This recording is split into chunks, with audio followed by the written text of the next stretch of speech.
Recorded Books presents a Lone Star audio production. The Tale of Applebeck Orchard by Susan Wittig Albert. This unabridged recording is narrated by Virginia Leishman and directed by Drew Sussman. This book is copyrighted 2009 by Susan Wittig Albert.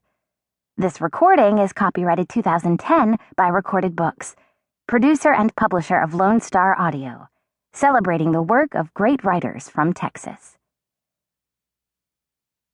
And now, The Tale of Applebeck Orchard. Prologue. Before the beginning. Every story has a beginning. Ours opens on a bright August morning in 1910 in the Lake District of England. The sun, eager to be about his day's work, has already waded through the layer of cottony mist that blanketed Lake Windermere, clambered up the steep eastern slope of Clafe Heights, and launched himself with a cheer into the clear blue sky above the land between the lakes, a vantage point from which he can beam down upon the leaf-green and lake-blue earth. But before every story there is, well, another story. For this is not the first time the sun has made his daily journey across the land between the lakes. A great deal of time, a vast immensity of time, an unthinkable infinity of time, human and otherwise, has transpired before the beginning of our story. In fact, you might think that the sun is already quite tired of his day-in and day-out routine, for he has climbed Clafe Heights more times than you or I could possibly count. But if you asked the sun, I'm sure he would tell you that every day brings something interesting and intriguing to observe. He has seen mountains rise beneath him, volcanoes erupt in his face, and seas ebb and flow.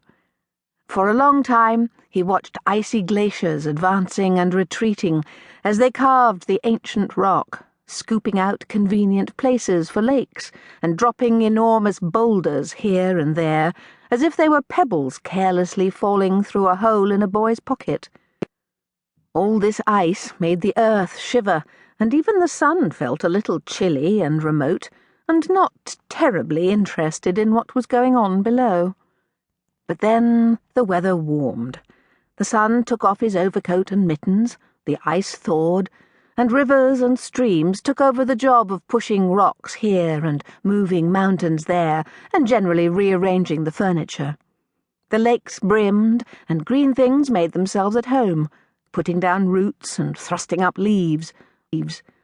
Mosses and lichens at first, then heather and bilberry and fern and willow and alder, and finally oak and beech and yew and juniper and the lovely hawthorn. Animals set up housekeeping in the dales and fells, fish filled the lakes, birds took to the skies, and the sun was happy for the company. And then the animals had to move over, because people had arrived. First came the clans who worked with stone, then iron and bronze. These people didn't travel much farther than they could walk in a day, having nearly everything they needed and wanted right in front of their noses. But then the Romans landed in the south of England. Since they had already travelled a considerable distance from Rome, you'd think they'd be ready to settle down. But they weren't.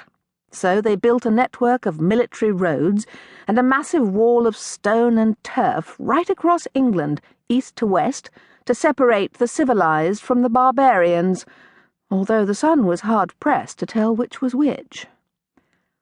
But things didn't exactly turn out as the Romans planned, and a few centuries later they packed up and journeyed back to Rome.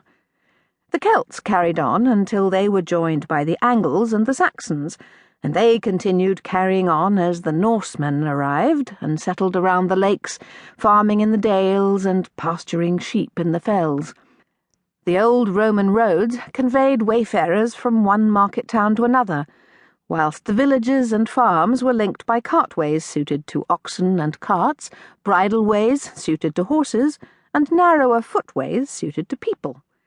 These were a great convenience, permitting people who lived in one valley to travel over the mountain to the next valley.